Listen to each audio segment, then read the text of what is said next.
Rebonjour à tout le monde, c'est toujours Logan et Rival, seconde vidéo de Resident Evil 6, chose première, chose due avec Chris et Pierce. Ou Pierce et Chris. Ça aurait pu faire un beau nom de dessin animé ou de film. Pour une série live aussi, des années 80. Ouais. C'est ça. Est-ce que tu veux qu'on lance la vidéo? Bah écoute, c'est allons-y. parti. Voilà, donc là on retrouve le beau et musculeux Chris. Ah, je crois que tu parlais de moi. Aussi, mais enfin bon... Ouais, non, plutôt Chris, effectivement.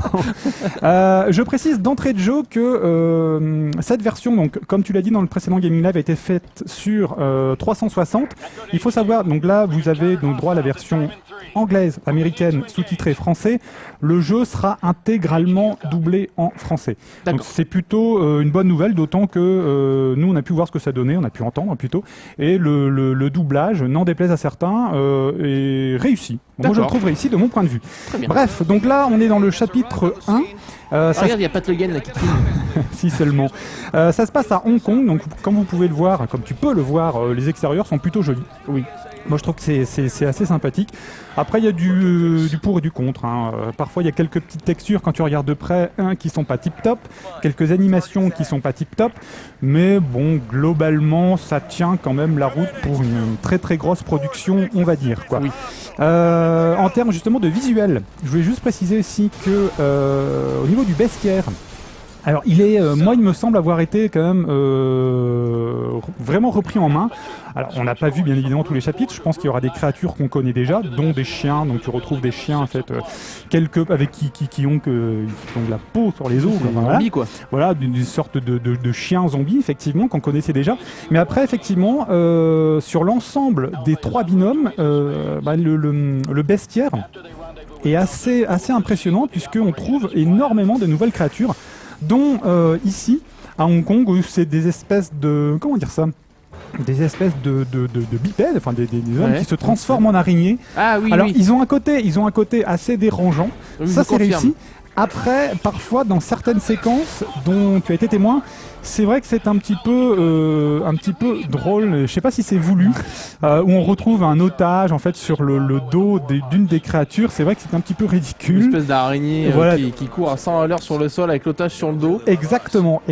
Et c'est vrai que d'ailleurs ça donne lieu à une séquence qui est, ma foi, rigolote. Oui. À nouveau, je sais pas si c'est assumé de la part de Capcom. J'espère. Bref, j'espère aussi.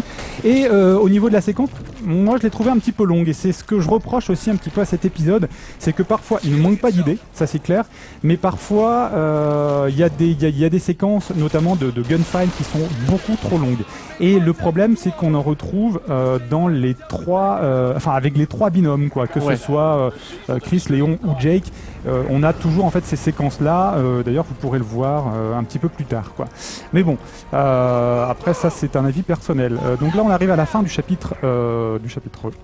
Donc là on a en plein Call of Duty, là on est au milieu du chapitre 2 pour vous situer. C'est vrai que l'ambiance fait un peu Call of Duty là. Et c'est vrai que ce binôme là, c'est clair et net, ce sera beaucoup plus orienté action à nouveau. Ouais. Et là vous pouvez le voir, tu vois cette ville dévastée, là tu vas voir un parachutage d'ennemis, paf, t'as un missile, t'as un tank au loin en fait qui va détruire le décor. Ouais, bon là effectivement, quand tu ne connais pas la série, tu te demandes si c'est encore utile d'appeler ça du survival horror. Donc les zombies pilotent des avions.